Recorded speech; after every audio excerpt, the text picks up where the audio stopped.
ನಮಸ್ತೆ. ನಾಡಿನ ಜನತೆಗೆ, ನಾಡಿನ ಡಾಕ್ಟರ್ ವಿಷ್ಣುಜಿ ಅಭಿಮಾನಿಗಳಿಗೆ ಹಾಗೂ ಕಲಾಭಿಮಾನಿಗಳಿಗೆ ಹಾಗೂ ನಮ್ಮ ಸ್ಪೀಡ್ ನ್ಯೂಸ್ ವಾಹಿನಿಯವರಿಗೆ ನಾನು ಮೊದಲಿಗೆ ಧನ್ಯವಾದಗಳನ್ನು ತಿಳಿಸ್ತೀನಿ.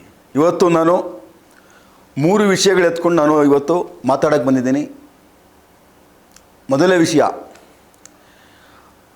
ಅಭಿಮಾನ್ ಸ್ಟುಡಿಯೋದಲ್ಲಿರುವ ಡಾಕ್ಟರ್ ವಿಷ್ಣುವರ್ಧನ್ರವರ ಏನು ಪುಣ್ಯಭೂಮಿ ಸಮಾಧಿ ಇತ್ತು ಹತ್ಕುಂಟೆನಲ್ಲಿ 8/8/2025 ಸರ್ಕಾರದ ಆದೇಶ ಇಲ್ಲದೆ ಧ್ವಂಸ ಮಾಡ್ತಾರೆ.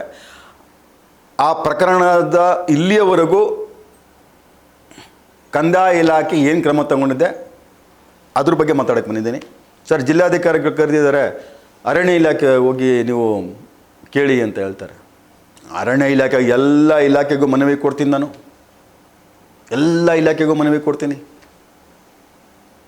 ಜಿಲ್ಲಾಧಿಕಾರಿಗೆ ಮನವಿ ಕೊಡ್ತೀನಿ. ಅವ್ರು ಹೇಳಿದ್ರೆ ನಾವು ಆಲ್ರೆಡಿ ವರದಿ ಕಳಿಸ್ಬಿಟ್ಟಿದ್ದೀವಿ ಸರ್ಕಾರಕ್ಕೆ, ನೀವು ಸರ್ಕಾರದ ಹತ್ರ ಕೇಳ್ಕೊಳ್ಳಿ. ಸರ್ಕಾರ ಅಂದರೆ ಯಾರು? ಸರ್ಕಾರ ಅಂದರೆ ಯಾರು? ನೀವು ತಿಳ್ಕೊಂಡಿದ್ದೀರಾ ಮುಖ್ಯಮಂತ್ರಿ ಅಂತ, ನೀವು ತಿಳ್ಕೊಂಡಿದ್ದೀರಾ ಅರಣ್ಯ ಸಚಿವರು ಅಂತ. ಸರ್ಕಾರ ಅಂದರೆ ಸರ್ಕಾರಿ ಅಧಿಕಾರಿಗಳೇ, ಅದು ಸಂಬಂಧಪಟ್ಟ ಇಲಾಖೆ ಅಧಿಕಾರಿಗಳೇ ಸರ್ಕಾರ. ನನಗೆ ಗೊತ್ತು, ನಾನು ತಿಳ್ಕೊಂಡಿರೋ ಮಟ್ಟಿಗೆ ಅಷ್ಟೇ. ಮುಖ್ಯಮಂತ್ರಿಗಳು, ಸಚಿವರು ಆದೇಶ ಮಾಡ್ಬೋದು, ಏನೋ ಒಂದು ಮಾಡ್ಬೋದು, ಇದು ಮಾಡ್ಬೋದು ಅಷ್ಟೇ. ಬಟ್ ಅಲ್ಲಿ ಕೆಲಸ ಮಾಡೋ ಅಧಿಕಾರಿಗಳೇ ಸರ್ಕಾರ. ಅವ್ರು ಸರಿಯಾಗಿ ಕೆಲಸ ಮಾಡಲಿಲ್ಲ ಅಂದರೆ ಯಾವುದೂ ನಡೆಯಲ್ಲ. ಇದು ಸೆಂಟ್ರಲ್ ಗೌರ್ಮೆಂಟು, ಫಾರೆಸ್ಟ್ದು ಫಾರೆಸ್ಟ್ದು ಸುಮಾರು ಜನ ಇವತ್ತೆಷ್ಟು 7ನೇ ತಿಂಗಳು ಜುಲೈ, ಅವರು ಮಾರುತಿ ಅಂದ್ಬಿಟ್ಟು ಕಂದಾಯ ಇಲಾಖೆ ಅಡಿಷನಲ್ ಸೆಕ್ರೆಟ್ರಿ ಅವರು, ಗೌಡ್ರೆ ಇದೊಂದು 6 ತಿಂಗಳಾಗತ್ತೆ ಅಂದರು. ಆಗೋಯ್ತು, 6 ತಿಂಗಳಾಗಲೇ 9 ತಿಂಗಳಾಯ್ತಾ ಬಂತು. ಇಲ್ಲಿವರೆಗೂ ನಿಮ್ಮ ಯೋಗ್ಯತೆಗೆ ಕಂದಾಯ ಇಲಾಖೆಯವರಾಗಲಿ ಅರಣ್ಯ ಇಲಾಖೆಯವರು ಒಂದು ಮೀಟಿಂಗ್ ಮಾಡಿದ್ದೀರಾ? ನೀವು ಒಂದು ಮೀಟಿಂಗ್ ಮಾಡಿದ್ದೀರಾ? ಮಾಡಿಲ್ಲ. ಒಂದು ಮೀಟಿಂಗ್ ಮಾಡಿಲ್ಲ. ಒಂದು ಬಗ್ಗೆ ಇದ್ರ ಬಗ್ಗೆ ನನ್ನ ಮನವಿಗಳಿಗೆ ಒಂದು ರಿಪ್ಲೈ ಇಲ್ಲ. ಇಲ್ಲಿಂದ ಅಲ್ಲಿ ಕಳಿಸ್ತಾರೆ, CM ಕೊಟ್ಟರೆ CM ಆಪ್ತ ಕಾರ್ಯದರ್ಶಿಯಿಂದ ACSಗೆ, ಅಲ್ಲಿಗೆ ಹೋದರೆ ಅವರು ನಾವು ಫಾರೆಸ್ಟ್ ಕಳಿಸಿದ್ದೀವಿ, IFC ಅರಣ್ಯ ಭವನಕ್ಕೆ ಹೋಗಿ, ಅರಣ್ಯ ಭವನದಿಂದ ಜಾಲಹಳ್ಳಿ ಕ್ರಾಸು ಉಪಸಂರಕ್ಷಣಾಧಿಕಾರಿ ಕಚೇರಿ ಅಲ್ಲಿಗೂ, ಇಲ್ಲಿಂದ ಅಲ್ಲಿಗೆ, ಅಲ್ಲಿಂದ ಅಲ್ಲಿಗೆ, ಅಲ್ಲಿಗೆ ನಾನು ಎಲ್ಲನೂ ನೋಡಾಯಿತು. ಅರಣ್ಯ ಭವನ ಕೊಟ್ಟಾಯಿತು. ಲಾಸ್ಟ್ ಮೊನ್ನೆ ನಾನು ಈಗ ಒಂದು ತಿಂಗಳ ಹಿಂದೆ 6ನೇ ತಿಂಗಳಲ್ಲಿ 16ನೇ ತಾರೀಕು ಅರಣ್ಯ ಭವನಕ್ಕೆ ಹೋಗ್ತೀನಿ. ಅವತ್ತು ಅವರು IFC ಅಧ್ಯಕ್ಷರು ಮೀನಾಕ್ಷಿ ನೇಗಿ ಅವ್ರು ನಂಗೆ ಸಿಕ್ಕಿರಲ್ಲ, ವಾಪಸ್ ಬರ್ತೀನಿ. ಈಗ ಮೊನ್ನೆ 15/7/2026 ನಾನು ಅವ್ರ ಕಚೇರಿಗೆ ಹೋಗ್ತೀನಿ. ಸಿಗ್ತಾರೆ ಮೀನಾಕ್ಷಿ ನೇಗಿ ಅವರು, ಸಿಗ್ತಾರೆ. ಸುಮಾರು 20 ನಿಮಿಷಗಳ ನನ್ನ ಹತ್ರ ಮಾತಾಡ್ತಾರೋ. ಎಷ್ಟು ನೀಟಾಗಿ ಮಾತಾಡಿದ್ರು ಅಂತಂದರೆ ಎಮ್ಮ ಸ್ಪಷ್ಟವಾಗಿ ನನಗೆ ಇಲ್ಲಿ ಏನೇನು ನಡೀತಾ ಇದೆ, ಏನೇನಾಗಿದೆ ಅಂತ ತಿಳಿಸಿದ್ರು ಅವ್ರು ಒಂದೇ ಮಾತು ಹೇಳಿದ್ದು, ಆ ಜಾಗ ಅರಣ್ಯ ಇಲಾಖೆದೆ, ಅದ್ರ ಬಗ್ಗೆ ಸಂಶಯ ಇಲ್ಲ. ಇಲ್ಲಿ ತೊಂದರೆ ಇರೋದು 1970ರಲ್ಲಿ ಕಂದಾಯ ಇಲಾಖೆಯವರು ಕೆಲವು ಷರತ್ತುಗಳು ಇಟ್ಕೊಂಡು ಅವ್ರಿಗೆ ಜಾಗ ಕೊಟ್ಟಿದ್ದಾರೆ. 1970ರಲ್ಲಿ ಆವಾಗ ಇಷ್ಟು ಎಲ್ಲ ತಂತ್ರಜ್ಞಾನ ಆಗಲಿ, ಇಷ್ಟು ಒಂದು ತನಿಖೆಗಳಾಗಲಿ, ಅದು ಕೊಡಬೇಕು ಬಿಡಬೇಕು, ಅದು ಮಾಡಬಾರ್ದು ಅಂತ ಅವಾಗ ಆಗಿನ ಕಾಲದಲ್ಲಿ ಅಷ್ಟು ಇರಲಿಲ್ಲ. ಆಗಿನ ಅಧಿಕಾರಾವಧಿ 1970 ನಿಜಲಿಂಗಪ್ಪ ಮತ್ತು ಅವರು ನಡೆಯೋ ಮುಖ್ಯಮಂತ್ರಿಗಳು ಇದ್ದಂಥ ಕಾಲ. ಆವಾಗ ಸುಮಾರು ಎಷ್ಟಾಯಿತು, 54 ವರ್ಷ ಆಗಿದೆ. ಆವಾಗ ಕಂದಾಯ ಇಲಾಖೆಯವರು ಸ್ಯಾಂಕ್ಷನ್ ಮಾಡಿದ್ರು 20 ಎಕರೆ, 5 ಎಕರೆ, 10 ಎಕರೆ, 20 ಎಕರೆ ಕೊಡ್ತಾರೆ. ಎಕರೆಗೆ 300 ರೂಪಾಯಿ. ಎಷ್ಟು? ಎಕರೆಗೆ 300 ರೂಪಾಯಿ ಕಂಡೀಷನಾಗಿ ಕೊಡ್ತಾರೆ. ಅದನ್ನು ಹೇಳಿದ್ರು ಅವರು. ಕಂದಾಯ ಇಲಾಖೆ ಕೊಟ್ಟಿರೋದು ನಾವು ಕೊಟ್ಟಿಲ್ಲ, ನಮ್ಮ ಅನುಮತಿನೂ ತಗೊಂಡಿಲ್ಲ ಆವಾಗ. ಈಗೆಲ್ಲ ರೂಲ್ಸ್ ಇದೆ. ಈಗ ಅರಣ್ಯ ಭೂಮಿ ಕೊಡಬೇಕು ಅಂದರೆ ಅದು ಸುಲಭ ಕಂದಾಯ ಇಲಾಖೆಯವ್ರು ಬೇರೆ ಕೊಡೋಕ್ಕಾಗಲ್ಲ, ಅರಣ್ಯ ಇಲಾಖೆಯವ್ರು ಪರ್ಮಿಷನ್ ತಗೊಳ್ಳೇಬೇಕು. ಇದು ಅವಾಗಾಗಿರೋದು. ಇದು ಏನಿದ್ದರೂ ಅರಣ್ಯ ಇಲಾಖೆಯವರು ಅಂದರೆ ಬೆಂಗಳೂರು ಜಿಲ್ಲಾ ತನಿಖಾ ದಳ, ರಾಜ್ಯ ತನಿಖಾ ದಳ, ಕಂದಾಯ ಇಲಾಖೆಯವರೆಲ್ಲ ಸೇರಿಕೊಂಡು ಅದರ ಏನು ಅಭಿಮಾನ್ ಸ್ಟುಡಿಯೋ ಮಾಲೀಕರು ಏನು ಮಾಡಿದಾಳೆ ಅಕ್ರಮಗಳು, ಅವರೇನು ದುರುಪಯೋಗ ಪಡಿಸ್ಕೊಂಡಿದ್ದಾರೆ. 10 ಎಕರೆ ಮಾರ್ಕೊಂಡು 2003ರಲ್ಲಿ ₹1 ಕೆಲಸ ಮಾಡಲಿಲ್ಲ. ಅವನು ಶ್ರೀನಿವಾಸ್ ಬಾಲಣ್ಣನ 2ನೇ ಮಗ ಮಾರ್ಕೊಂಡು ಹೊಟ್ಟೋಗ್ಬಿಟ್ಟ. ಚೆನ್ನಾಗಿ ಅವನು ಇನ್ನೊಬ್ಬರು ನಡೆಸ್ತಾ ಇದ್ರು ಗಣೇಶ್. ಆ ಯಪ್ಪನ ಬಗ್ಗೆ ನನಗೆ ಒಳ್ಳೆ ಅಭಿಪ್ರಾಯ ಇದೆ. ಅವ್ರು ಇರೋವರೆಗೂ ನಮಗೆ ಸಮಾಧಿಗೆ ಯಾವುದೂ ತೊಂದರೆ ಆಗಿರಲಿಲ್ಲ. ಆದರೂ 2021ರಲ್ಲಿ ಅವರು 1 ಎಕರೆ ಮಾರಾಟಕ್ಕೆ ಸೈನ್ ಹಾಕಿದ್ದಾರೆ. ಪಾಪ ಅವ್ರಿಗೆ ಗೊತ್ತಿದ್ದು ಮಾಡಿದ್ರು ಗೊತ್ತಿಲ್ಲದೆ ಮಾಡಿದ್ರು ಅದು ನನಗೆ ಗೊತ್ತಿಲ್ಲ. ಅದ್ರ ಬಗ್ಗೆ ಚರ್ಚೆ ಆಮೇಲೆ ಮಾಡ್ತೀನಿ. ಇವಾಗ ಏನು ಅರಣ್ಯ ಮೀನಾಕ್ಷಿ ನೇಗಿ ಅವ್ರು ಏನು ಹೇಳಿದ್ರು ಅಂದರೆ, ಅವರು ಕಂದಾಯ ಇಲಾಖೆ ಕೊಟ್ಟಿರೋದ್ರಿಂದ ಇದ್ರ ಬಗ್ಗೆ ಕ್ರಮ ತಗೊಂಡು ನಮಗೆ ವರದಿ ಕೊಟ್ಟರೆ ವಿತಿನ್ 24 ಅವರ್ಸಲ್ಲಿ ನಾವು ಅಕ್ವೈರ್ ಮಾಡ್ಕೊಳ್ತೀವಿ ಆ ಪ್ರದೇಶವನ್ನು. ನೀವು ಮನವಿ ಕೊಟ್ಟಿದ್ರಿ, ನಾನು ನೋಡ್ತಾ ಇದ್ದೀನಿ.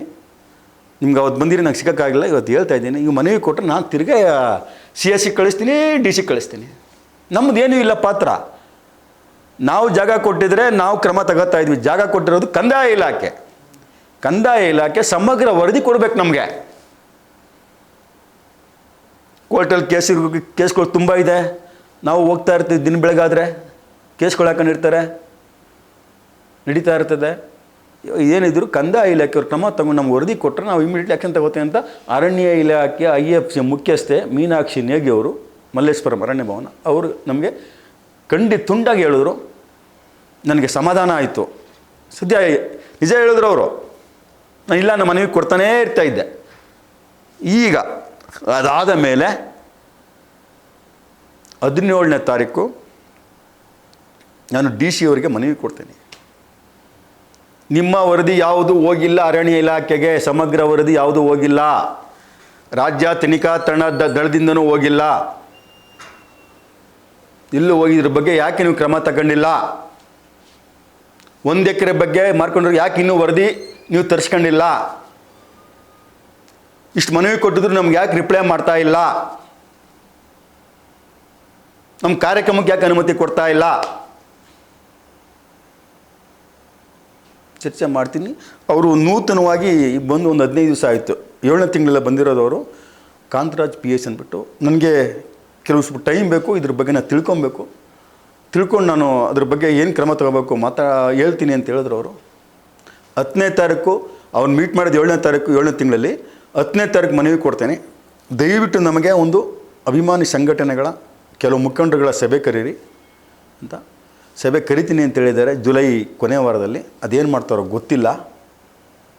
ಆದರೆ ಇದರ ಹಿಂದೆ ಇವತ್ತು ಅರಣ್ಯ ಇಲಾಖೆ ಮೇಡಮ್ ಹೇಳಿದ್ಮೇಲೆ ನಾನು ಅಲ್ಲಿಗಾಯ್ತು. ಅದಾದಮೇಲೆ DC ಅವ್ರು ಭೇಟಿ ಮಾಡಿದೆ, ಮೀಟಿಂಗ್ ಅರೇಂಜ್ ಮಾಡಿ ಅಂತಂದೆ. ಮತ್ತು ಇದರ ಹಿಂದೆ ಈ ಕಂದಾಯ ಇಲಾಖೆಯ ಕೆಳ ಹಂತದ ಅಧಿಕಾರಿಗಳು ಯಾರಿರ್ತಾರಪ್ಪ, ಅವರು ಯಾವ ಕೆಲಸನೂ ಮಾಡ್ತಾಯಿಲ್ಲ. ಮುಟ್ಟಾಳರು, ಮೂರ್ಖರು, ನಿಷ್ಪ್ರಯೋಜಕರು. ಸರ್ಕಾರಿ ಕೆಲಸ ದೇವ್ರ ಕೆಲಸ ಅಂತಾರೆ.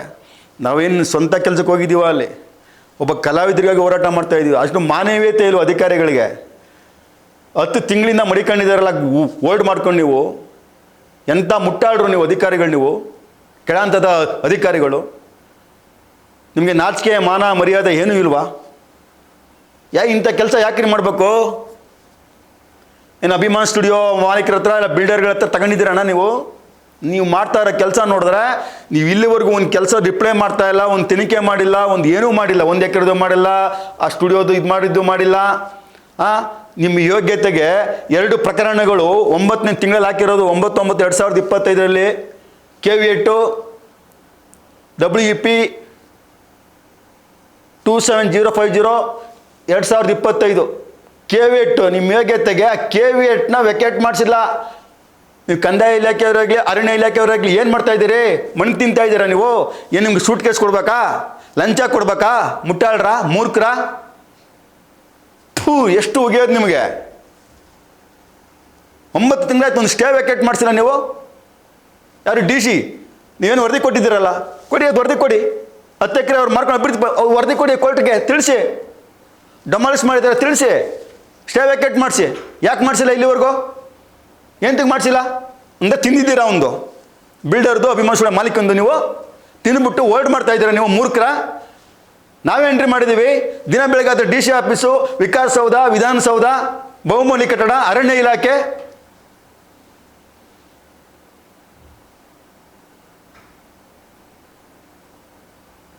ಒಂದು ಕನಿಷ್ಠ ಕೃತಜ್ಞತೆ ಇಲ್ವಾ ನಿಮಗೆ? ಒಬ್ಬ ನಟನ ಬಗ್ಗೆ ನಾವು ಇಷ್ಟು ಹೋರಾಟ ಮಾಡ್ಕೊಂಡು ಮನವಿ ಕೊಟ್ಟರೆ ನೀವು ಅದನ್ನ ಮನವಿಗೆ ರಿಪ್ಲೈ ಮಾಡೋದು ಬಿಡ್ರಿ ನೀವು ನಿಮ್ಮ ಯೋಗ್ಯತೆಗೆ. ಕಂದಾಯ ಇಲಾಖೆ ಅಧಿಕಾರಿಗಳು, ನನ್ನ ಅರಣ್ಯ ಇಲಾಖೆ ಬಗ್ಗೆ ತಪ್ಪು ತಿಳ್ಕೊಂಡಿದ್ದೆ. ಯಾವಾಗ ಮೀನಾಕ್ಷಿ ನೆಗೆಯವ್ರು ಹೇಳಿದ್ರು ಅವ್ರದ್ದೇನೂ ಇಲ್ಲ, ಅವ್ರು ವರದಿ ಕೊಡಬೇಕು ಕಂದಾಯ ಇಲಾಖೆ. ಈ ನನ್ನ ಮಕ್ಕಳು ಇಲ್ಲಿ ಕೊಡ್ತಾ ಇಲ್ವಲ್ಲ, ಇದು ತಿನ್ಕೊಂಡು ಓಲ್ಡ್ ಮಾಡ್ತಾರೆ. ಇಲ್ಲಿ ಅಲ್ಲಿಗೆ ಹೇಳೋದು, ಅಲ್ಲಿ ಇಲ್ಲಿಗೆ ಹೇಳೋದು, ನಮ್ಮನ್ನ ಕನ್ಫ್ಯೂಸ್ ಮಾಡಿದ್ರು. ಅವ್ರು ADC ಜಗದೀಶ್ ನಾಯಕ್, ಗೌಡ್ರೆ ನಾವು ಕೊಟ್ಬಿಡ್ತೀವಿ ವರದಿ, ನೀವು ಏನಿದು ಅರಣ್ಯಕ್ಕೆ ಕೇಳ್ಕೊಳ್ಳಿ. ಏನು ಕೊಟ್ಟಿದ್ದೀರಿ ಸ್ವಾಮಿ ನೀವು? ಏನು ಕೊಟ್ಟಿದ್ದೀರಿ? ಮೀಟಿಂಗ್ ಮಾಡಿರೋದು ಕೊಟ್ಟಿದ್ದೀರಿ ವರದಿನ. 1 ಎಕರೆದಲ್ಲಿ ಕೊಟ್ಟಿದ್ದೀರಿ. ಧ್ವಂಸ ಆಗಿದ್ರ ಬಗ್ಗೆ ಏನು ತಿಳಿಸಿದಿರಿ? ಏನು ಕ್ರಮ ತಗೊಂಡಿದ್ದೀರಿ ನೀವು? ನಿಮ್ಮ ಯೋಗ್ಯತೆಗೆ ಒಂದು ಅದು ಸ್ಟೇ ವೆಕೇಟ್ ಮಾಡಿಸಿ ಪ್ರಕರಣ ಮುಂದುವರ್ಸೋಕ್ಕಾಗಲಿಲ್ಲ ನಿಮ್ಮ ಕೈಲಿ ಹೈಕೋರ್ಟ್ನಲ್ಲಿ. ನಾವು ಒಂದು ಕೇಸ್ ಹಾಕಿದ್ದೀವಿ, ಅಧಿಕಾರಿಗಳ ವಿರುದ್ಧ ನಾನು ಕೇಸ್ ಹಾಕಿದ್ದೇನೆ. ಅದ್ರ ಬಗ್ಗೆ ಒಂದು ಮಾಹಿತಿ ಕೊಟ್ಟಿಲ್ಲ ಕೋರ್ಟ್ಗೆ ಇಲ್ಲಿವರೆಗೂ. ಅಂದರೆ ನಿಮ್ಗೇನು ಯಾರು ಹೇಳೋರಿಲ್ಲ ಕೇಳೋರಿಲ್ಲ. ಏನು ಕೋರ್ಟ್ ಜಡ್ಜ್ ಬರ್ತಾರ ನಿಮ್ಮ ಆಫೀಸ್ಗೆ ಕೇಳೋಕ್ಕೆ? ನಾನು ಬರ್ತೀನಿ ರೀ, ನಮ್ಮ ಮನವಿ ಕೊಟ್ಟಿರೋದು ನಾನು, ಕೇಳೋದು ನಾನು ಕೇಳ್ತೀನಿ ನಿಮ್ಮನ್ನ. ನನಗೆ ಅಧಿಕಾರ ಇದೆ ಕೇಳೋಕ್ಕೆ. ಲುಚ್ಚಾಗಳ ನಿಮಗೆಲ್ಲ ಯಾಕೆ ಸರ್ಕಾರಿ ಕೆಲಸ? ಮನೆಗೆ ಹೋಗ್ರಿ, ಪ್ರೈವೇಟಲ್ಲಿ ಕೆಲಸ ಮಾಡ್ರಿ, ಮೂರ್ಖರ. ನಾನು ಅಧಿಕಾರದ ಬಗ್ಗೆ ಮಾತಾಡಬಾರ್ದು. ದಿನ ಬೆಳಗ್ಗೆ ಆದ್ರೆ ಅವ್ರು ನೋಡಬೇಕು, ಕೆಲಸಗಳಾಗಬೇಕು ಅಂತ ನಾನು ಸಿಕ್ಕಾಬಿಟ್ಟೆ ಗೌರವ ಕೊಟ್ಕೊಂಬಂದೆ. ನಿಮ್ಮಂಥ ನನ್ನ ಮಕ್ಕಳಿಗೆ ಗೌರವ ಅನ್ನೋದು ಕೊಡಲೇಬಾರ್ದು. ಅಲ್ಲಿ ಉಗಿತಾರಲ್ಲ ಕೆಲವು ಫೇಸ್ಬುಕ್ ಸಮಾಜ ಜಾಲದಲ್ಲಿ, ಆ ಥರ ಉಗಿಬೇಕು ನನ್ನ ಮಕ್ಕಳ. ನಿಮಗೆ ಹಾಕೊಳ್ರ ಕೇಸು, ನೀವು ಹಾಕೊಳ್ರ ಕೇಸು, 4 ಕೇಸು. ಅವ್ನು ಹಾಕಿದ 4 ಕೇಸು, ಯಾವುದಕ್ಕೂ ಎವಿಡೆನ್ಸ್ ಕೊಟ್ಟಿಲ್ಲ ಆ ಮುಟ್ಟಾಳ ಕಾರ್ತಿಕ್ಕು. ನೀವು ಹಾಕೊಳ್ರಿ ಅಧಿಕಾರಿಗಳು, ನಿಮ್ಗೆ ತಾಕತ್ತಿದ್ರೆ. ಮಾಡೋದು ಅನಾಚಾರ, ಮನೆ ಮುಂದೆ ಮೃದ್ಧಾವನ, ನೀವು ಅದಕ್ಕೆ ಕೆಳಂತದ ಅಧಿಕಾರಿಗಳು.